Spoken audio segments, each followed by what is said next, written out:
Hello, everybody. My name is Kim C. I am a university fiction teacher, and you're listening to my one-woman Stephen King podcast, The Year of Underrated Stephen King, where I do my darndest to celebrate the writing of Stephen King one title at a time.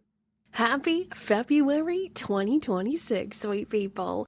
Do forgive the delay. I'm reporting to you now after a long, busy January that included reading The Talisman for the first time. That was a lot of fun. Then, of course, I got sick for a week because that's what goes down in winter. Was laid out flat for a solid 7 days. But most importantly, January 2026 allowed me to prioritize my first ever read-through of Dark Tower 7 on the Patreon, The Dance Macabre with Kim C.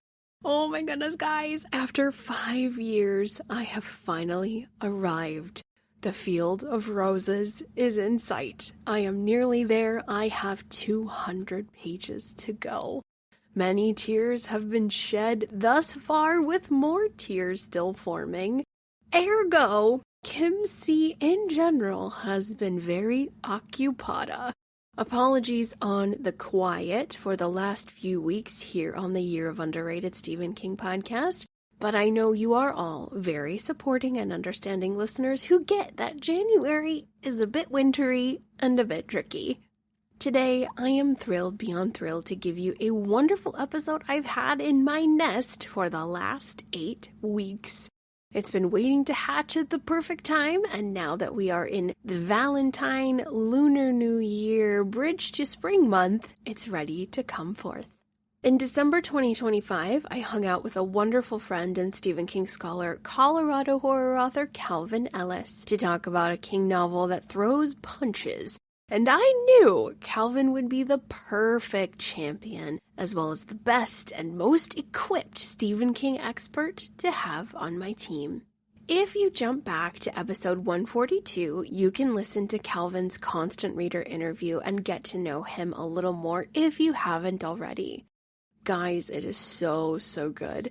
Some of his answers are simply the best I've ever heard, the best I've ever had. What can I say? Kalvin is legendary, and if you didn't know about that already, you're going to find out with his commentary on one of the most incredible, incredibly difficult, and incredibly rewarding Stephen King novels, the criminally underrated and underexplored Lisey story from 2006. Lisey's Story was one of the final novels I read with my Stephen King book club for our 2025 theme, The Dark Ladies of King. I saved Lisey's Story for last because this novel requires a pound of flesh, y'all. This novel is challenging, polarizing, and many give up along the way, or some readers suffer through it only to never pick it up again.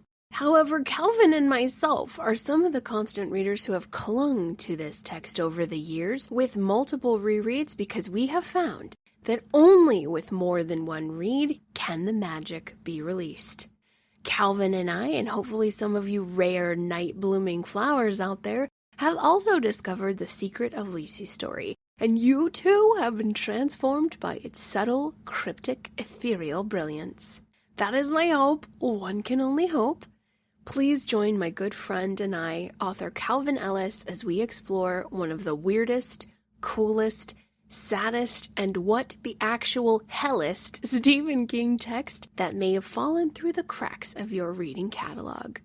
This one is for those interested in the advanced section of the library. This novel is for the constant reader gladiators who ain't gonna back down when the going gets tough.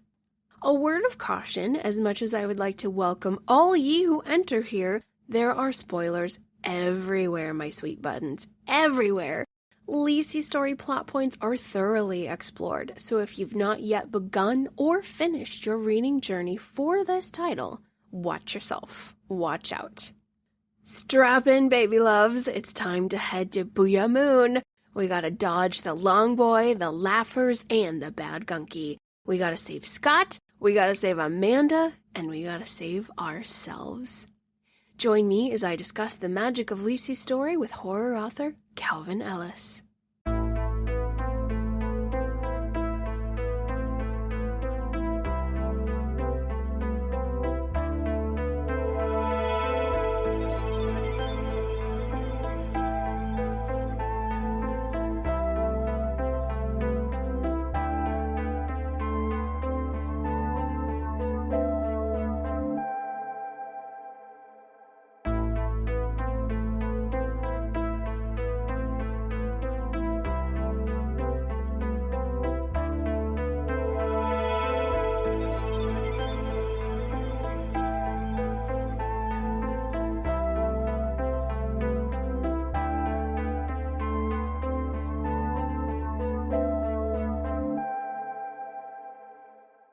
Hello, everyone.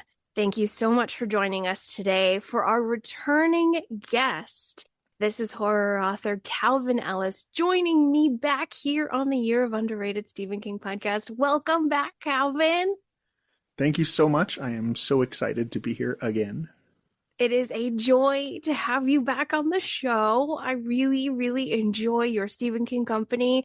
Thank you for coming on over and helping me with this gargantuan, monumental task. It is my pleasure. All right. I want us to get our warm up in before we launch into the daunting task of this extra special wild novel. But how is your 2025, Kalvin? How have things been? Good, bad, ugly, nightmare, horror show? I mean, a little bit of all of those things, I think. Not horrible. It hasn't been a nightmare horror show, though I did go to the Telluride Horror Show, which is always one of my favorite festivals to go to all year. But it's been pretty good. I released a collection of short stories called Bury My Body Somewhere Nice, a collection of short, dark stories. That's what it's called. That seems to be getting really good reviews. So it's been a pretty good year, all things considered. I like it. I feel the same. I have had a lot of bumps. Anyone in education out there? You know, it's been a bumpy road, but a really benevolent one, which I was surprised by. So I can't complain too loudly. I like to hear that. My oldest daughter is a high school teacher, and she's been experiencing those same bumps. Yeah. Suddenly it was like they cut our arms off and said, yes, live life normally. Good luck. You don't need arms. Go for it. And so, yes, I understand how she feels. And it's been a challenging year for sure, but we're going to be okay. We're going to make it. Yes, absolutely. So this novel, Lisey story, was our last one in my Stephen King book club, where our theme this year was the Dark Ladies of King. Love it. And so I had to prep the book club with Rose Madder first. Of course. See how we did with Rose. Then I threw in, we had some Annie Wilkes in there. We had some Gerald's Game. And everyone in the club bloomed like a rose. They did so well. And so then we got to Lisey's story. Yes. And oh my goodness, we did pretty good. We had a couple stragglers. We had a couple lost lambs. It was par for the course. It happens. Sure. I was so thrilled to chat this novel with you, Kalvin. And I want to ask, tell everybody out there listening your personal history with Lisey's story. Tell me all the things. So I read it when it first came out in 2006. And I didn't really like it. I think a lot of folks, I didn't really enjoy it. But I reread it again a couple years later, and I liked it a lot more. And the reason I think when I look back on it, the reason I didn't like it was because it wasn't what I was expecting. You know, I had read pretty much everything Stephen King had written up to that point, and I was expecting Lisey's story. You know, there's a picture of a shovel on the front. You read the back, you find out there's this death. And you wonder if it's going to be a ghost story, like The Stand, or The Shining, or like A Bag of Bones, or if you think it's going to lean more towards like this epic adventure, like the Dark Tower series, or The Stand. And it's neither of those things. It's kind of what he became, and so it's the second time I read it, and then again the third time I read it, and now I think this is the fourth time I've gone through the book, reading in preparation for this. I see where he was going, and if we can tangent a little bit, I think the reason I felt like this was such a huge novel and so important in this, not necessarily as the book itself, but in the development of Stephen King. If you look at everything up to Needful Things, you know, is a huge pivot point for King. Everything up to Needful Things is about the antagonist. You look at every book, Carrie, Salem's Lot. When you think of these books, who's the first character you think of? If you think of Carrie, you think of Carrie White. Well, she's the antagonist and the protagonist, so that doesn't really work out quite as well. But if you think of Salem's Lot, do you think of Ben Mears or do you think of Barlow? You think of Barlow. You think of It. You think of Pennywise, and it's named after Pennywise. Like the book is called It, which is this being. So up to Needful Things, most of what King seemed to be doing was focusing on the protagonist, because he, as most of us authors believe, a hero is only as good as their protagonist. And then he wrote Needful Things and got just very poor reception. Critics panned this novel and said, okay, I think it's time to finally admit Stephen King can't write women. And so what did he follow that up with? Gerald's Game, Dolores Claiborne, Bag of Bones. Obviously, Gerald's Game, you think of that. You might think of Space Cowboy first, but you're probably going to think of the degloving scene. Spoiler alerts, the degloving scene. And you think of Jess as a character. And so that's kind of the first time when you started thinking about the main character. And so he did that not only in, I mean, I guess if you look at Dark Tower, you think of the Dark Tower, you think of Roland, but I think a lot of people would argue that he's the antagonist and the protagonist in the beginning of that story too, but I wouldn't. I absolutely love Roland. Anyway, that's besides the point. So in those stories, it felt like Dolores Claiborne, for instance. It's written in a series of essays and from her deposition, which is a great book. And Dolores is an amazing character, but she doesn't have a whole lot of depth because we don't get to see the narrative of her. And then when we get to Lisey's story, it felt like King kind of attempting to create a woman in a book that could carry the book on her own rather than the story, which is why I felt like Lisey's story didn't have as much depth as some of those other things. It didn't have a lot of ghosts and supernatural beings. It had a little bit of that, but not a lot. And I felt like that was a huge turning point for him. So I appreciate the book in what it is in the King universe as a whole, because it showed a lot of development, and it showed that he was listening to readers. Obviously, you look at something like Dolores Claiborne and Gerald's Game, and those books were a lot bigger than Lisey's story was. But I think Lisey's story was really important because if you look at the character of Lisey herself, she is kind of like the prototype for what Holly Gibney will become. And I just love that. Oh my gosh, my mouth just flew open in a surprised, wonderful O of joy. Oh my God, I love that, Kalvin. That's such a great comparison. That's such a great set of characters to mash together. Because I don't think I've heard Lisey as being the precursor to Holly, and that's very cool. I think that there's a lot of data for that. It felt, when I was rereading it this time, it just felt that way with the smucking and how she holds on to that. And I understand that's a connection with her and her husband, but just like the way she drops all those things and then trying to take back up smoking. And there's just a lot of little idiosyncrasies that Lisey gives into that I feel like formed who Holly Gibney was. I feel they felt like they could be sisters, especially in the first Mr. Mercedes book. In Mr. Mercedes, it felt like they could be the introduction of Holly Gibney. She could have been Lisey's sister, one of Lisey's sisters. I love this so much. I've never put these two side by side, and now that we're doing it, it works so well. I love this. Leave it to me to overthink something. I love it. This is the place to do it. This is the place to fully nerd out. This is a safe space for that. Absolutely. So in my experience chatting with people in constant reader interviews or my Stephen King book club, Lisey's story pops up, and I always have to preface with, this is a very challenging King work. And I think that that's appropriate. But speaking with a King scholar as yourself, do you believe this is the most challenging King text? Do you think there are any others that can beat this one in terms of how challenging it is?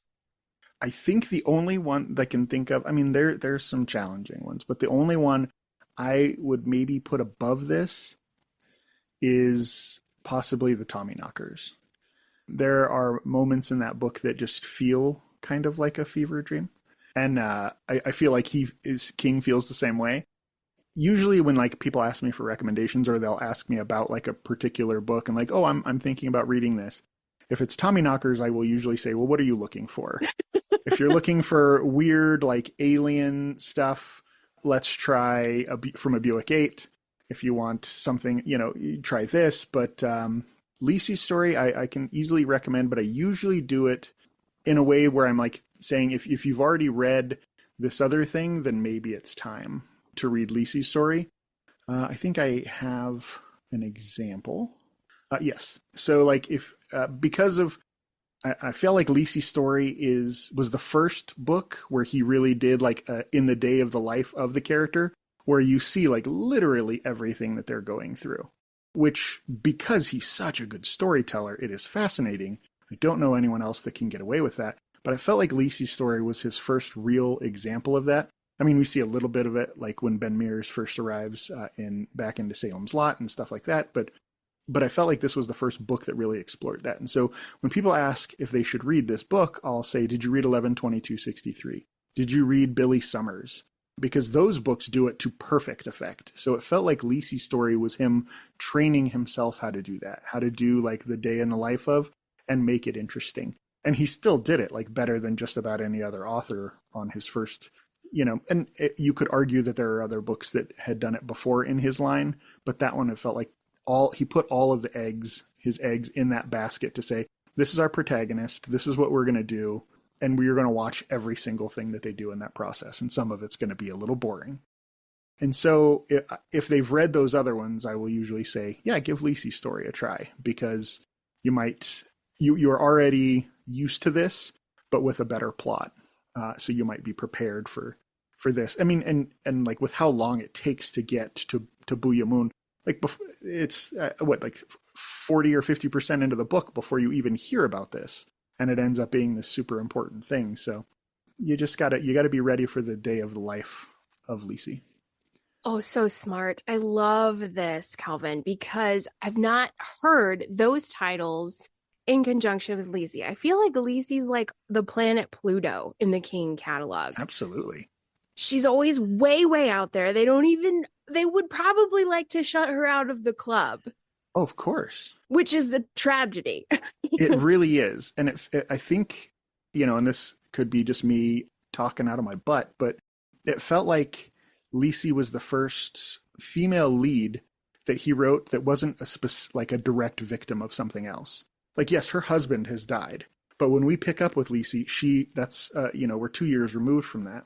Not that it's not still affecting her, but other than like the Jim Dooley stuff, she's not really a victim of anything. Where if you look at all the other the leads that King has for women, Carrie, she's a victim of horrible abuse from school and from her mother. And you look at Dolores Claiborne and, the abuse that she suffered.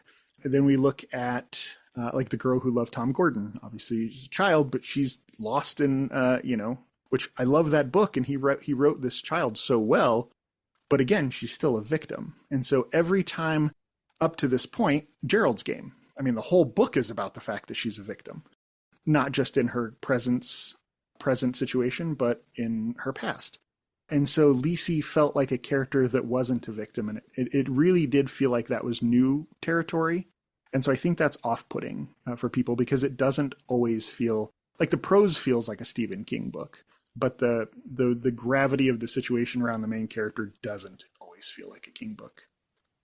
Oh, well said. Very nice. I'm talking to the right person. I'm so excited. I mean, I knew, but this is just so exciting to hear your thoughts string together from the expanse of a King canon, which is so great. So I did want to, all of these questions are completely open and we can jump back to them at any time. But my book clubbers, some of them had an issue with the non-linear storytelling we have. Sure. You mentioned the day in the life, which I think is so astute and very key, but it's not exactly a straight line. And No. So what do you think about that? Are you into it with the additional rereads, or how do you feel? I actually liked it more with the rereads, and being a more experienced reader and an experienced writer, I've written books that jump back and forth a little bit. In doing so, in writing it, I have learned just how powerful that effect can be for revealing information. Because if we followed Lisey from the beginning to the end, because a lot of the information unfolds when Scott was still alive, we would know about all of the things that happened with his family, including all the stuff with Booya Moon, very early on, before we find out anything about Jim Dooley or Woodsmucky. Like, all that stuff would come at the end of the book, and that's not all that interesting unless it's in contrast to the things that were happening. And so I actually really liked the nonlinear storytelling in this. And there's a couple of other books that I really enjoy that do it. But again, it's just one other layer that is kind of another barrier to entry for this particular book. And so it's like he just built this book with as many layers to like stop people from reading it as possible. Obviously, that wasn't what he was thinking. I love the big swing he took in this book. I think that's what I took away with it the most, is when I finally put it down, I was like, man, he was really taking a big swing here. This was a big move for him at that particular time, because what a huge book. But knowing what I know about why he wrote it, I can totally understand and totally appreciate the book even more. Yeah, this is early, well, relatively early, like 5-6 years post-accident. Yeah. And then post-illness, as he was very sick for a while. Mm-hmm. And so, yeah, I love the early 2000s King. I think there's some great stuff in there. A lot of mortality, a lot of his own mortality coming through. 100%. I had a rogue wave question as you were chit-chatting. I scribbled down a question for Kalvin because I get inspired by the spirit. And Kalvin's a King expert. And I had folks, when I talk about Lisey, they either compare it and think it's a bedfellow with Bag of Bones, or, like me, with Rose Madder. Mm. Which camp do you fall into? Or are you in your own camp? No, I totally, and I agree with both of those books. It is so very much like Rose Madder and like Bag of Bones. Bag of Bones is one of my all-time favorite King books. I know it's not a popular choice. It's not my favorite. It might not even be top 3, but it's top 5 for sure. It is my favorite of his ghost stories. And it's another, we follow Mike Noonan a lot, which he is mentioned in Lisey's story. She mentioned she's reading the newest Michael Noonan book, and I loved that. I don't think I'd ever caught that on a previous read, but yeah, I think it's more associated with that because it deals much like Bag of Bones. It deals with this very political type thing, like obviously not politics in general, but like this outside influence where money is involved, and it's kind of a Scooby-Doo episode of, like, oh, the man's going to get his money, so you got to watch out for the man, which King does a lot, obviously. But those two books feel very related in that sense. And it's about a character going to a place they're not used to. Obviously, Lisey stays at home for most of this book, but she travels to Booya Moon, and Mike moves to this new place, and he has to like learn all this stuff. And so I think those two are probably a closer match, but I do agree with Rose Madder also. I like this. Yay. Okay, cool. I'll put credit in my camp too. I think I'm with you. I agree with you where they are real sister stories. Bag of Bones, I also reread this year, and I am so glad I did. It was really one I needed to appreciate, because the ending had thrown me off my tracks for a while because it's a very dark ending. There's some dark stuff that happens at Dark Score Lane. And so I really needed to confront it and face it. And I did. And I appreciate it so much more. But Rose Madder, I think it's the magical, Rose goes into the painting. Lisey goes into Booya Moon, this dimensional world. I like that.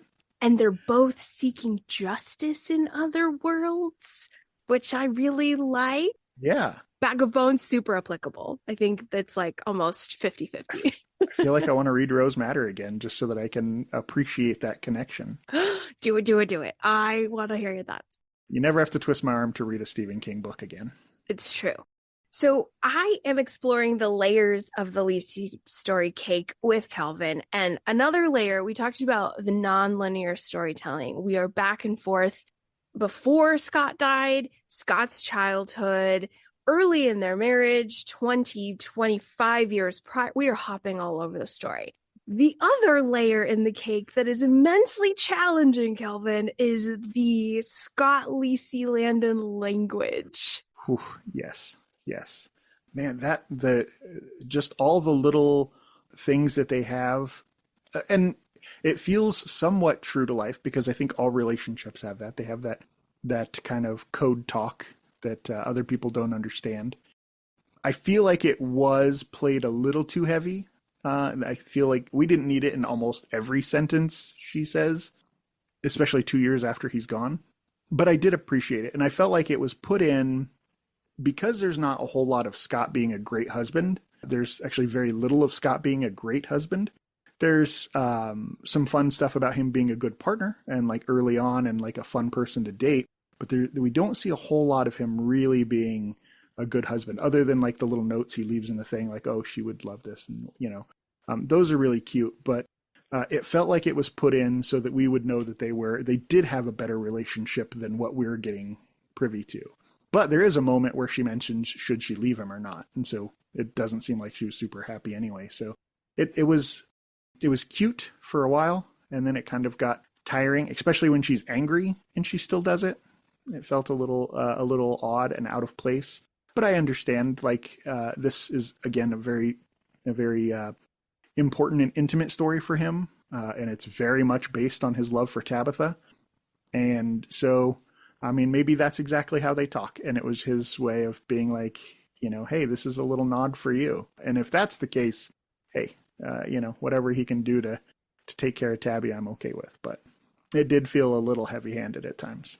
And again, yet another barrier for this book. Well said, well said. What is your least favorite words? What's your least favorite, Kalvin? I really got tired of hearing smucking. Yes. And would smucky and smuck this. And it just... And I think because I got tired of hearing it, that's when it started reminding me of Holly Gibney. Because Holly's got those little... I don't think any of Holly's little idiosyncratic things bothers me as much as hearing smucky over and over again, but that one was probably the most annoying. The strap it on thing, like, that kind of got annoying too, because you don't have to strap it on for every freaking thing. Like, come on, every smucking thing has to be strapped on. Like, I love how, like, later on she's just like, we're gonna strap it, and like it's a power chant for her. I love that, but because we had heard it 1,000 times by that point, it lost a little bit of its ability to really inspire me. I'm with you.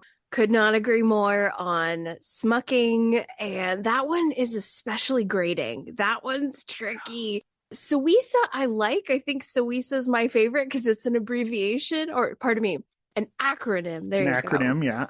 That one's tolerable. Yeah. To the brain palette, I think.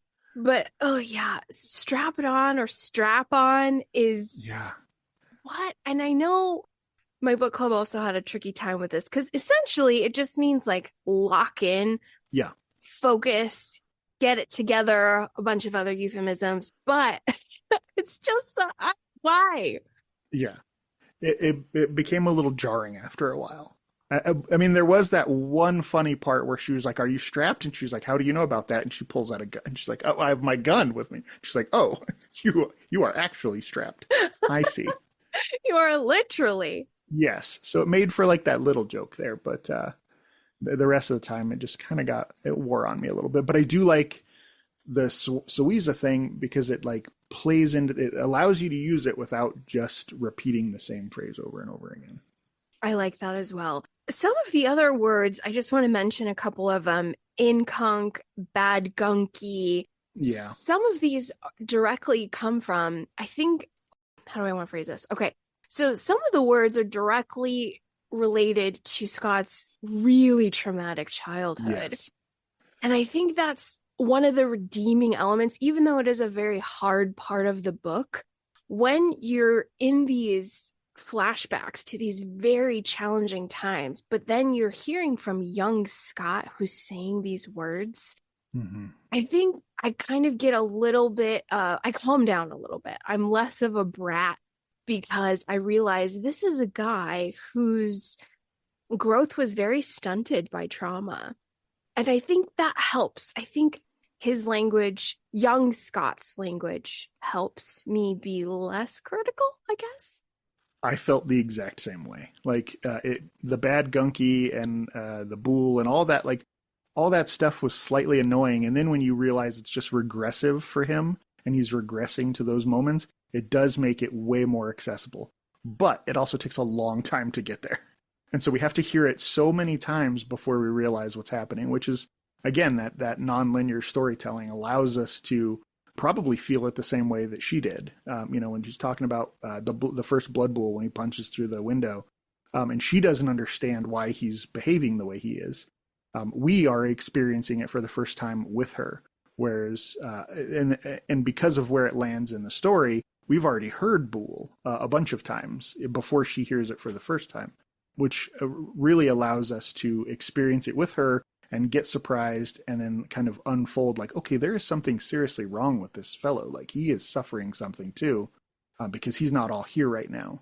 And so it did make it way more palatable to hear it in that child's voice from him. And then when we get to see kind of like what him and his brother go through, and you're like, okay, I see why that's stuck in you. And then it does make it a little easier to deal with. So nice. Really well said. I love your examination, Cal. So looking at our cake layers, we've got nonlinear style, the very puzzling marital language, and then we've got a big old slice of magical realism. Huge, huge, huge, huge, huge. And with that magical realism, we've got King sort of commenting on madness and creativity. And so I wanted to ask your thoughts about this big old pie slice of Booya Moon. Booya Moon. The metaphor of Booya Moon hit me over the head this time. Now that I've been writing for a few years and it takes up such a larger place in my brain, I totally understand Booya Moon. Like, I get it. In my assumption, it is King's metaphor for writing. Like, this is the writer's head. This is where ideas go. This is where you trap the people that have hurt you. Like, you leave the people that you love. Like when he takes his brother and leaves him in Booya Moon. Like that is kind of metaphorical for like, this is the person that's going to be with me forever. But it's also an escape. Like when we write, we go to this place where we have to find the ideas and we have to wander around this place. King's talked about how he doesn't come up with his ideas. He's like an archaeologist and he just uncovers them. And I think Booya Moon's the place he goes to do that. And it's populated with all these ghosts of his past, and all of the trauma that he's ever experienced is there. And if you stay too long, those ghosts can get you. And there are monsters that live there, and you just have to be careful while you're there. But if you're there at the right time with the right intention, it can actually be very healing. And that's what writing is for me. I assume it's probably very similar for King. And because of all the stuff he had just gone through when he wrote this book, my assumption was he was trying to find a way to put into words what writing actually meant for him and how it was an escape from this childhood that was very difficult. I mean, obviously it wasn't as difficult as Scott's, but King had a pretty rough nomadic life when he was younger and had an older brother. Thankfully, he did not die in the same way. He didn't die. I think he's still alive. But I think the Booya Moon is just a representation of the inside of Stephen King's head and how he sees it and how he could share it with everybody else. And Scott bringing Lisey there was King inviting Tabitha into his head to say, hey, you helped me build this. You helped me protect this. Now I want you to share it with me. Very nice. Going a little deeper, because I'm there. I'm in Booya Moon with you right now. Tell me about what you think about the pool. What is the pool? I think that's creativity. I think that's the place where we go and not just like writing creativity, but creativity in general. Like you go in there, you dip your toe in, and you just feel a little bit better. And the longer you stay in there, the more healed you become. The longer you stay in a creative space, disconnected from the outside world, the better it is for you. And so I feel like Booya Moon is just a place where you can go and focus on that. And the pool is a place where you can just immerse yourself into it. Like it's that next level of like, everything else is blocked out. I'm safe in here. This is a healing place for me. and I can leave I can build my legacy here because it's healing. Piggybacking off of that, because I think Booya Moon is probably talk about the Boole prize we get in this novel as we finally get there. We finally get to go to this place. But as you started to mention, there are dangers. There are bad things here. And so I wanted to ask why you feel what we can maybe imagine. Why did King not make it a paradise? Why does it have teeth? Why is it dangerous in some certain ways? Because that's not the way our heads work. You know, if every time I sat and thought it was going to be happy, I would just do it all the time. Right. But there are times when I sit and think and the bad thoughts creep in. The thoughts of like loneliness or thoughts of not being able to protect the people that I care about, or, you know, just the state of the world right now. Those are the dangerous thoughts. Those are the ones that are wrapped and sitting, and those are the long man. Those are the ones that if you're not paying attention, they can creep in and they can get to you.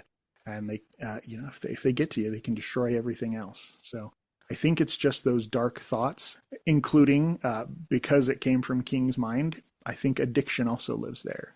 And if you play into that and allow that to take up part of that time, it's going to just take up all that time, and it's going to end up eating you alive. And Booya Moon becomes not a safe place to be anymore.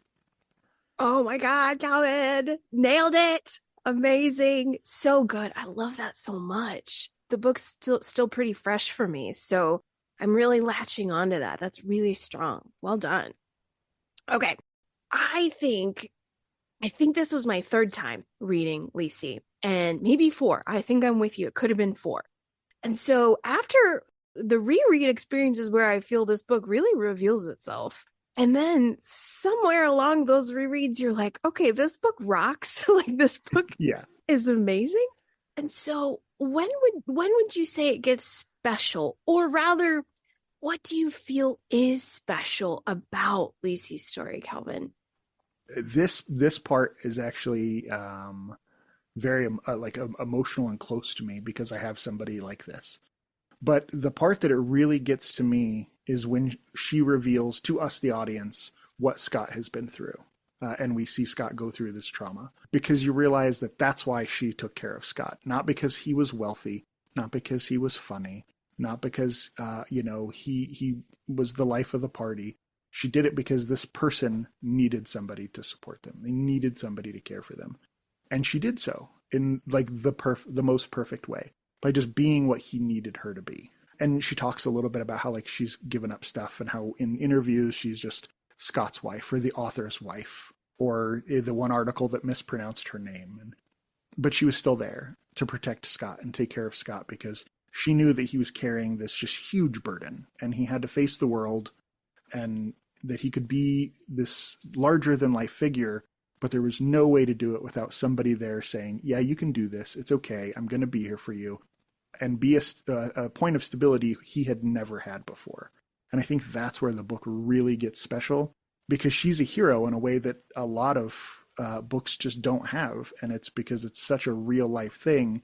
And it's this unsung hero perspective where she's not, and she does like literally become a hero and save his life when she attacks the gunman, but that's who she is. She's always there, always prepared. She talks about in the book how she didn't think, she just acted. And that's what Scott needed. Somebody that cared enough about him that wouldn't think, they would just act, because they cared and loved him so much. And I think that's where the book really starts to hit home for me, is when she starts to unfold all of that and show us who she really is, and how much she cared about Scott, and how much Scott needed and cared about her. Oh, so well said. So nice. I think on this reread, a surprising thing happened where I guess I sort of leaned on the side of, wow, I wonder why she didn't leave, and I've never felt that before. I always saw Lisey as a very dutiful, loving friend and wife and partner and all these things. But like you mentioned, she sacrifices a lot. She always wanted to be a mother. That was something that could not happen. They could have adopted, but I think it's a little opaque as to why they didn't. And then Scott has a drinking issue for a while. She has to save Scott from Booya Moon. There's an actual almost assassination. There is so much that happens where this lady has given up a lot of her own happiness, her own peace of mind. And there was a moment there where I was like, oh dear, I wonder why. I didn't wonder why she didn't just cut and run with millions of dollars and live a very peaceful divorced life. But you're right. These two, I think, were brought together in a way where he needed her more than she needed him. And that's okay. And that's the beauty of the story, I think. Absolutely. And the first couple of times I read it, I don't think I really realized that. And I asked that same question. Why didn't she just leave? Like she's clearly, got enough going for her. And with half of Scott's money, she'd be okay. But she stuck around. And then the farther you go, you realize that Scott wouldn't be okay if she left. Yeah. He would crumble. And with the kids, it always felt like maybe she didn't trust, not that she didn't trust Scott to have kids, but didn't want to put that on him because he never had that role model. And, it felt like she kind of sacrificed, like you said, sacrificed everything to just take care of him because he'd never had that before. And it's just such a powerful point of that story. And knowing that King wrote it for Tabitha, like based off of Tabitha, after going into his study one day, after, finally recovering from the accident and the illness, walking into the study after not being there for years or months, and looking at it and being like, if I died, she'd have to clean all this crap up. And that's kind of the origin of the book, like knowing that and then watching it and knowing Tabitha could have left him at any time. And she could have walked away with a lot of money. She could have taken the kids. And we kind of see a little bit, sorry, this is another little tangent that just popped into my head. She makes the decision, Lisey makes the decision that Wendy Torrance didn't, like we're never going to have kids because you're a tormented person. Whereas Wendy had a kid with Jack who suffered the same things. Obviously at the beginning of the book, Jack is not a bad person. He's made a very big mistake and hurt his son. But he still has those demons, and they had the children, and we see how that worked out. Whereas Lisey said, maybe we shouldn't adopt or anything because this cycle could continue, which I think is just a really interesting dynamic. And then you look at King and his children and you're like, wow, what demons were you battling?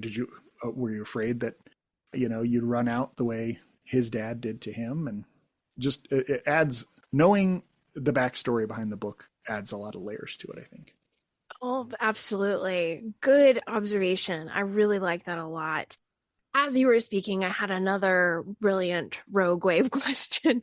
Love those. Yay. Okay, me too. So I think, having just finished this reread, I believe Scott Landon is such a tragic character, like a heart-smashingly tragic character, Kalvin.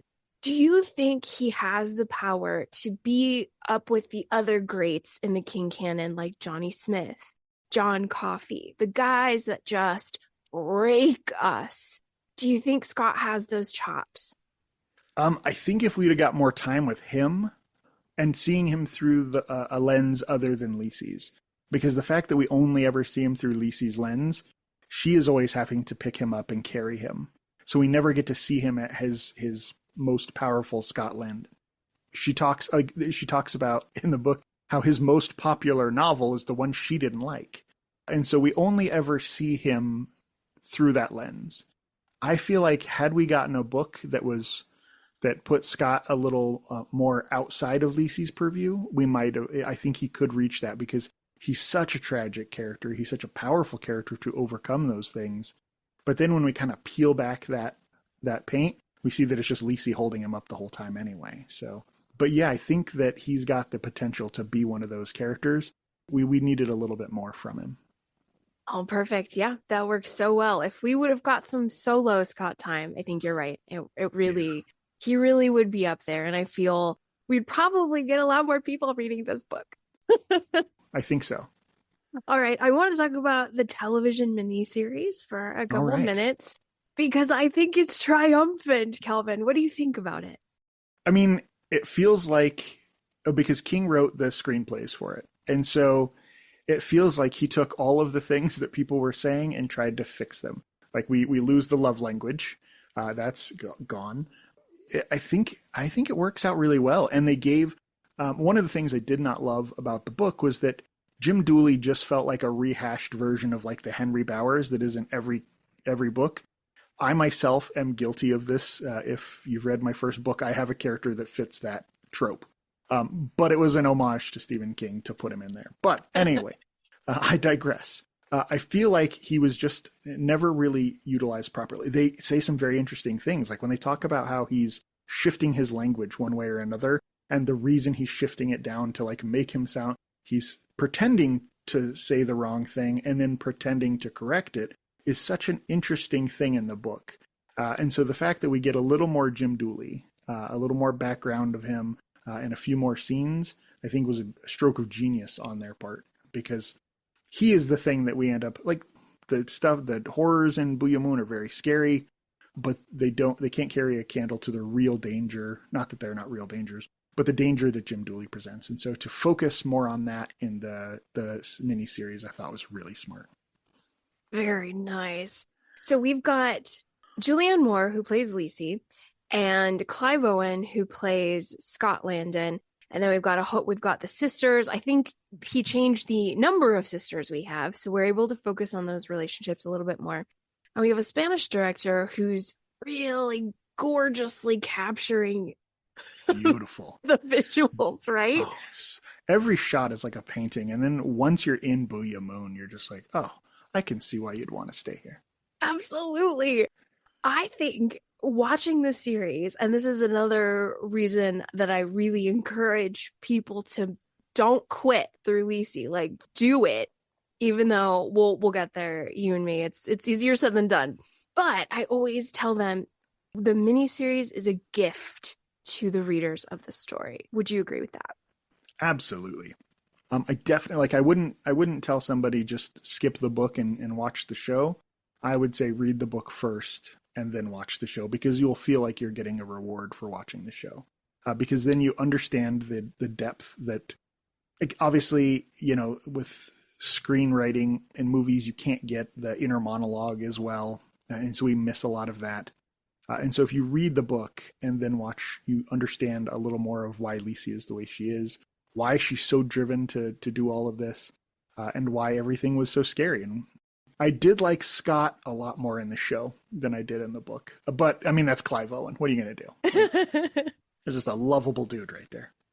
Don't you love the water transitions to Booya Moon? Yes, I really do. I think it's so smart. It's so simple, but it works. Yeah. Another just stroke of genius to be like, to add in a visual representation of that for us as a viewer to you know, because in the book she's there. So to have that really felt special. There are only 2 Stephen King female characters I would like to cosplay. Number 1 is Nadine Cross. Of course. I want that white wig and my white dress. So she's number 1. And then number 2 is Lisey Landon with her shovel. I love that. You should totally do that. The cosplay I've seen the most is probably Rose the Hat, but I would love to see of the women in King. But I would love to see a good Lisey Landon. I like that. I see a lot of Wendy's too, but Lisey, like, I feel like she's underrepresented in the cosplay space. 100%. And I love that the spade. So King puts the shovel on the front cover. Oh, Calvin's got his cover ready to go. It's such a beautiful book. It is. And so Calvin has the American hardcover with the shovel on it. And then the shovel, or the spade, really takes on this sort of talisman quality throughout the story. Yes. It's almost like her sword. Would you agree? Absolutely. Like, there are points when she doesn't have the shovel and she says, you know, talks about feeling it in her hand to give her strength. So yeah, absolutely. Like, that is her Excalibur. Oh. That's the thing that she, you know, she'd been saving Scott their entire relationship. And then she has this tool that she can, like, physically use to save him and feel more powerful than she's ever felt. And she talks about how the quick reaction and how she, you know, all of a sudden it was swinging and she didn't even know why. And so then it just becomes, and she, in the car, she's terrified and she looks back and sees the shovel on the seat and she feels better. So yeah, absolutely. That's strapping it on right there. She strapped on the shovel and that became her sword. It is. Oh, I just love that so much. I love how you articulated that so visually, because you're right. It's always near her. If it's not in hand, it's in mind. And that's exactly what a sword is to a warrior. Yeah, absolutely. It felt like King started writing that, like maybe he had just finished Lord of the Rings again and was talking about Frodo and Sting and was just like, what is her version of this? And it's a shovel. Right? It's so small. And yet, as you read the story, it's so everything. It's so huge. Yes. Such a great way to use an object that is seemingly pretty basic, this ceremonial silver shovel, and then she just wields it like a sword, like you said, and then to put it on the front of the book, especially in the way that they did in the American hardcover, where it's like cut out so you can see Booya Moon behind it, and such a beautiful cover underneath as well. Genius. I'm with you. It's so dang good. So dang good. I want to ask, let's sort of take a step back looking at our very complex layer cake. Do you have any favorite moments from the story? Or when you think about Lisey's story, what are the scenes you think about? Good question. I think about Booya Moon a lot. I mean, in our first conversation, I think you asked if I could go anywhere to stay. Where would I go? And I picked Booya Moon. All the scenes there are just so fantastical. And it felt like King is so good at writing that fantasy stuff. I mean, we see it in Fairy Tale and like Talisman and like a whole bunch of his other work. And this book felt like he did it in a way that was a little more dreamlike. And so any scene that takes place there is great because it's this beautiful thing, but there's this danger lurking around, and it's just like this black cloud above your head. So the entire time you are just on edge, and you shouldn't be because you're in this beautiful, serene place, but you're on edge, just like being in the, like if you were in a jungle and that there's these dangerous spiders or something lurking around the corner, you have that same feeling. And so every time she's in Booya Moon, I feel that way. But if I had to pick a specific point, I really like the assassination attempt scene. I like how it's written. I like how she processed everything that had happened.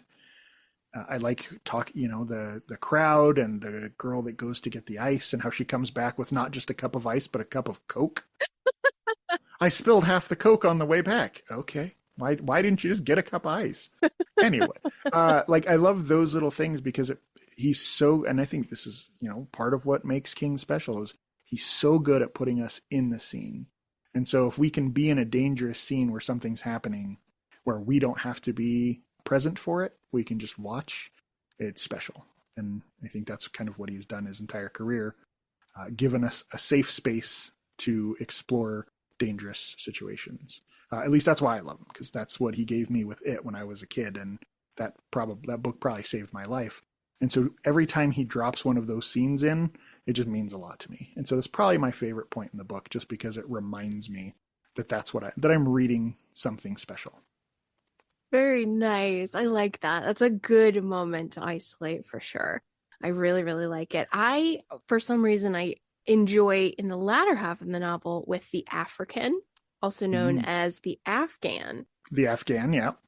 So this is later on in their marriage, and this is when Lisey is remembering the time she was at Booya Moon. So the reader, we've gone there already. We've been in the dangerous, mystical place. We've experienced Lisey being healed in the pool after her really traumatic event with Jim Dooley. And then she's telling us, wait a minute, there was this other time. And I like that it's like Derry, where she kind of forgets. She forgets that, oh, wait a minute, I saved Scott. I brought him home. He was stuck out there. And I love that we get this really wild hair adventure in the last sort of half of the book.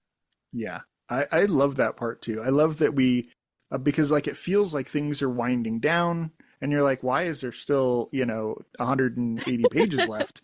And then all of a sudden we get this other thing that is just, again, her saving Scott, her being exactly what Scott needs her to be. But then it also mixes in, like, I did get tired of her calling it an African.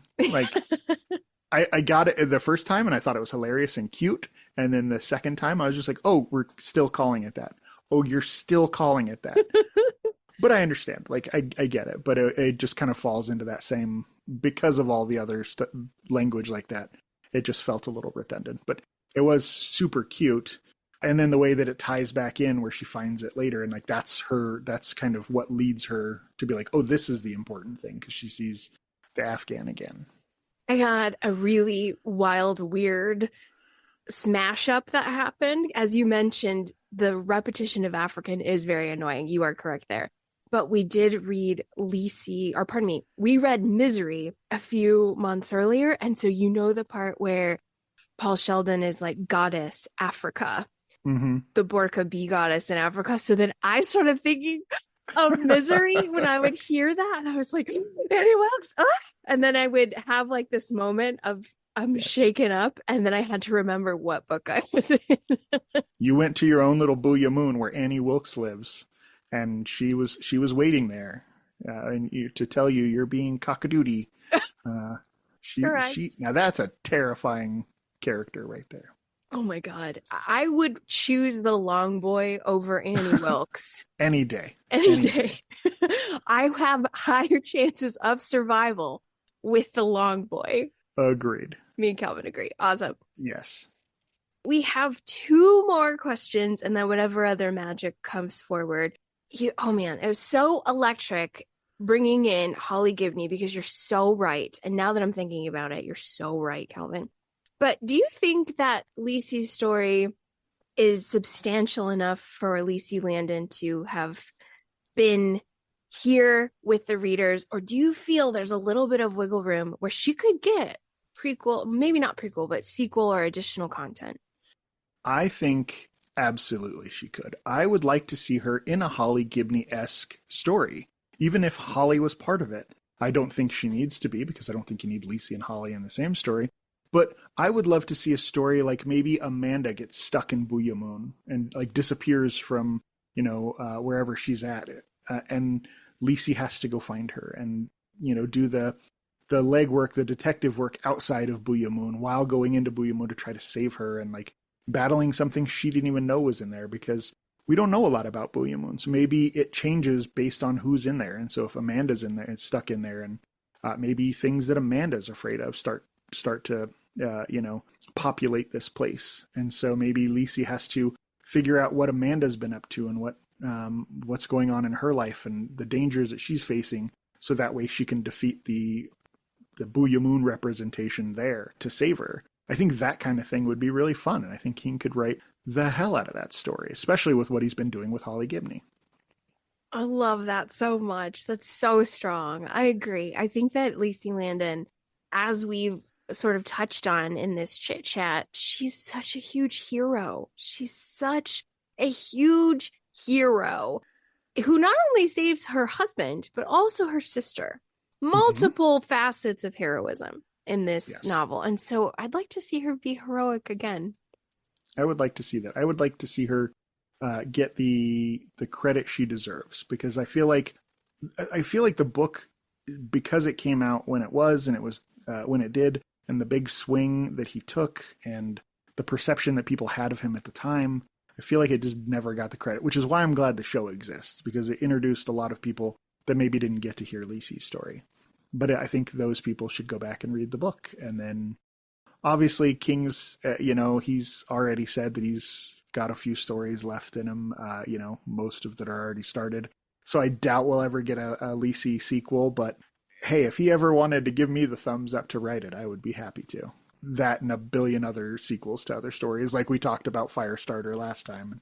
Please let me write that one too. So I just don't ever I want more from all of his characters, because they're just all so rich.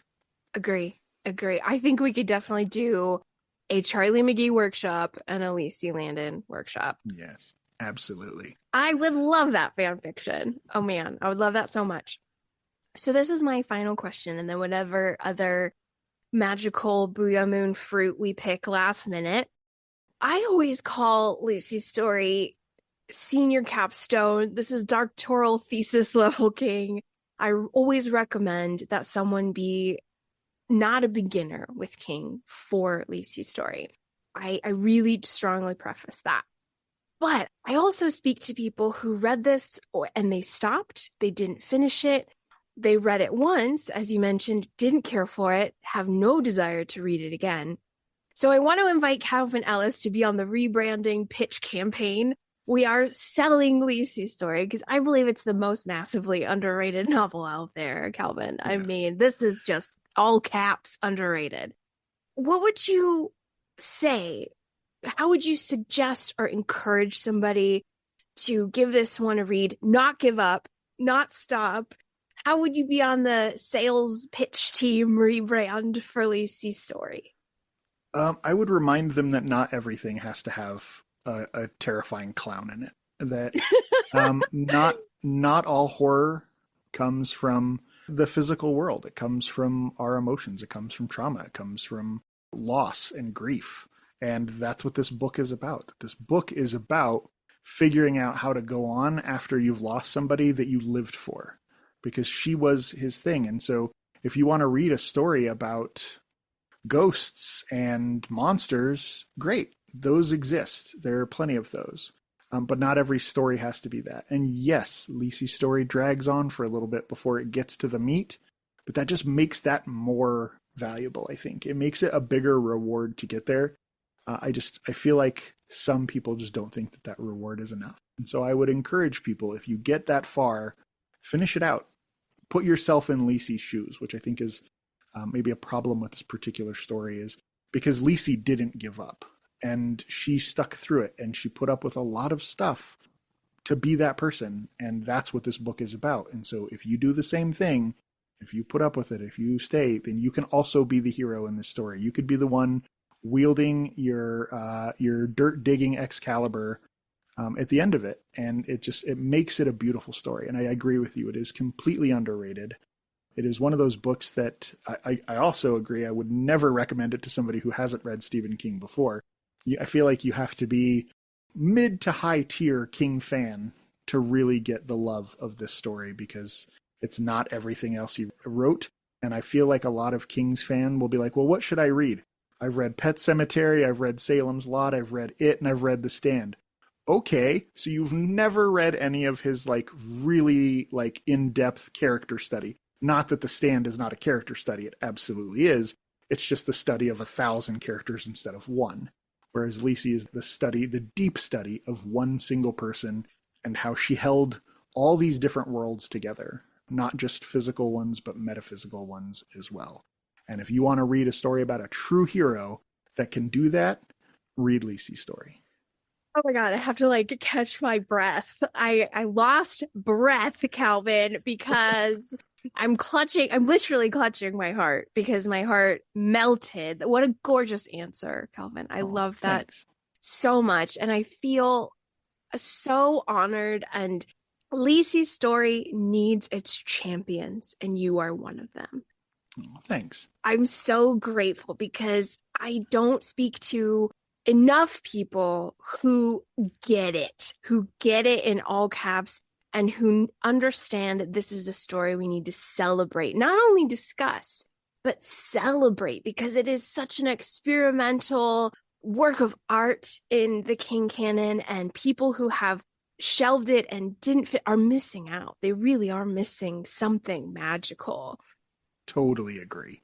I feel like this book belongs to you get readers of The Stand that associate with Stu Redmond, or, they associate with Roland in The Dark Tower, or I associated very early on with Bill Denborough, and that's fueled my love.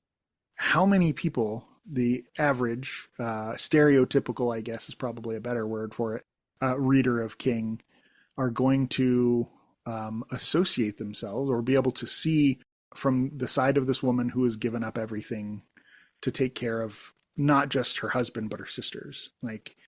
That is a harder thing that's a harder thing to put yourself in the shoes of. But I feel like the people that can are going to get so much out of this book. Those people that have sacrificed for other people are going to get a lot out of this book. And I hope that more people find it. I loved what you said. This line, I'm going to stitch it onto a pillow. It was just so good.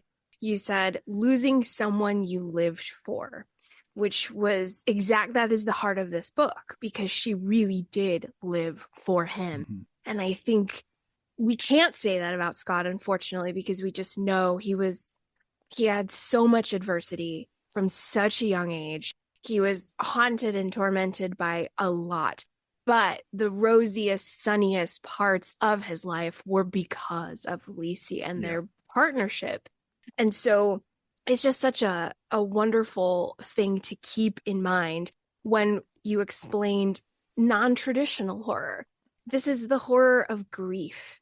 And I think if we could sell King fans of not being afraid of that and really taking this road on a woman's grief, but just human grief, there's also a lot of blessing in that, for lack of a better phrase. I think that one is rewarded at the end of this Boole hunt for enduring pain, the pain of these characters. You nailed it. That's how it feels. It feels like a reward at the end of it, because you get to see her finally win for her and not necessarily for Scott, because that's what she's been doing. She's been winning for other people. And, kind of like the subtext of it is when she goes in to like finally look through the stuff, it's been 2 years and she hasn't gone in here. I thought of this a couple weeks ago before I even knew we were going to do this reread. And I walked into my office and I thought about the fact that if I died, my family would have to come in here and they would know that I was the last person that touched everything in this office. And like, they wouldn't want to touch anything, and how that would kind of freeze them. And we start Lisey's story there, like with her in this position where she's like, what do I do? Where do I go? And then we get to see her deal with her grief. Yes, some of it is a little more forced because of the Jim Dooley Woodsmucky situation, but we still get to see how she processes it and comes out the hero on the other side. And that is a kind of hero I just don't think we see very often. Like, we see people fight in the face of adversity. They fight monsters. They fight, their fears. But fighting against that grief is huge. And we get to see how she raised Scott up. And if we think about who Scott would have been without her, he would have been nobody. He would have never written books. He wouldn't have been successful. He wouldn't have been charming, because she gave him the safety that he needed to be those things. And that is the story. Like, that's where the beauty of all of this lives. Gosh, Kalvin, I love it so much. I'm really nerding out. Like, this is full nerd zone, because I'm just feeling it so much about what a compelling, wonderful, powerful female character we have in Lisey. And she just doesn't get enough praise. Not nearly enough. # love for Lisey. Absolutely. Well, Kalvin, everything the same, my friend. Do you have any final thoughts about your fourth Lisey story reading experience, or anything you want readers out, the constant reader community to know about this story? I think I appreciate it more this time than I ever have. I think being a writer now, living among the writer community, spending all my time in Booya Moon behind this desk right over here, where I do my writing, that's my Booya Moon. And so sitting there and like living in that space means so much more now after revisiting Booya Moon and watching this man who I admire so much and know that like he feels the same way I do. And he basically wrote it in that book. Like, this is how I feel when I'm in my space. And I feel that same way too. And that just gave me this connection that I didn't have. And it also gave me deeper appreciation for the people that do lift me up in the real world and support me, and what they're sacrificing to do so sometimes, and how much they will miss me when I'm gone. So to those constant readers who haven't picked this book up, do yourself a favor and put yourself in the shoes of a woman who gave everything for somebody else and then lost that. So good. Well said. Well said, my friend. Oh my goodness. I can't thank you enough for taking this journey with me. Thank you so much. Anytime you want to talk about Stephen King books, well, anytime you want to talk about anything, Kim, you just let me know. That's how I feel, Kalvin. Like, it could be a total stranger. I mean, I would borderline put myself in unsafe situations to chat Stephen King. Yes. I think that's a lot of us, though. Yes, I agree. There's not enough of us, I don't think. But there are quite a few, and thankfully you have done such a great job at cultivating and finding those people. So thank you for that. Thank you for everything you do for the Stephen King community. Oh my goodness. Thank you so much. I so appreciate you, Kalvin. Can you tell listeners out there what Kalvin Ellis is up to in 2025, 2026, where we can find your stories, etc.? Most everything, if you're interested, you can go to kalvinellis.com and find links to my books are on sale there. They're also on sale everywhere you can buy books. Obviously, they're on Amazon. You can buy signed, personalized copies on my website. You can buy them at Target, Walmart, barnesandnoble.com. Excuse me, all those places. I recommend, instead of going to like a Target or a Walmart to buy them, you go to bookshop.org and pick your favorite indie bookstore and have it ordered through there, or just order it directly from me and I'll sign it for you. Next year, I'm hoping to have another book out that I've just recently picked back up and started working on. A little 90s camp slasher that's a lot of fun. Goofy fun, but a lot of blood, but very fun. I'll be a camp counselor at Creepaway Camp in Denver, outside Denver in Rye, Colorado. It's like a summer camp for adults that's very horror themed, sponsored by our friend Neil McRobert, Talking Scared. He's going to be there, and we're going to tell some cool ghost stories and have some fun. And then I'll be doing King Con next year, the second King Con. So if you're a huge fan of Stephen King, like I know we all are, get your tickets to that. It'll be it's in Atlantic City next year, or in 2026, in October 2026. So yeah, those are the couple big things I've got going next year. I'll also be at AuthorCon and a couple other places, but all that information's on the website, and any changes will be posted there first. You can also get Kalvin's newsletter, which I'm a big fan of. Oh, thanks. Everyone should sign up for it to stay abreast. Thank you. All right, my friend. Thank you so very much. One of my favorite constant readers ever. Truly, truly. Thank you.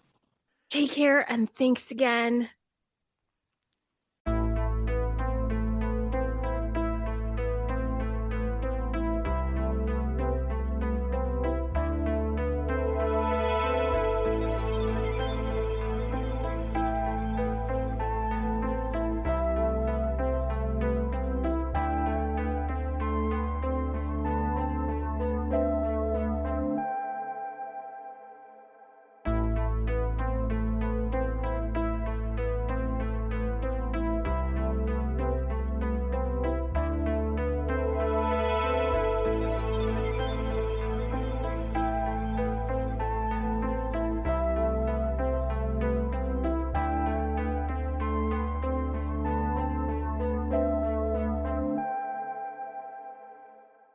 All right, sweet lambs, that will do it.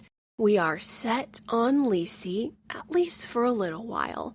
There is, of course, always more to say, and more words will be said in time. But for now, a huge thank you to Kalvin for going back to Booya Moon with me. He is the best. Please head to kalvinellis.com to plug in with Kalvin's work and stay on top of what he's up to and publishing in 2026 and beyond. I am looking forward to when our paths will cross again in the future. And now, dear ones, to the tower I return. My steps have been ordered. I am locked in, and I cannot turn back now. As previously mentioned, I decided my 2026 would begin with finishing my first journey to the tower, and it's nearly complete. If you would like to listen to what the Dark Tower 7 novel experience has been like for me thus far, please jump over to my Patreon, The Dance Macabre with Kim C, which is patreon.com/dancewithkimc. That's dance with an S. I've created a series of pit stop episodes where I pause my reading and reflect on a chunk of 200 pages digested. I mourn characters that have been lost, pose some questions, but mostly I'm emotionally fueling up with the constant reader community because my feelings are cascading in every direction with this text, and it's a lot to face by myself. Ergo, it's great to be completing my journey with the Stephen King community because I wouldn't and couldn't have it any other way. Please head to the Patreon if you want to see what I've been up to in January 2026. Coming up on the year of underrated Stephen King, I hope to have a Dark Tower 7 episode popping up sometime in February, and we'll see what other surprises find us along the way. We'll see. I know I'm going to need some recovery time after the tower. I know that for sure. So we'll see what happens. I'm confident it's going to be good. It's gotta be good. We're headed into the year of the Fire Horse. It's gonna be awesome.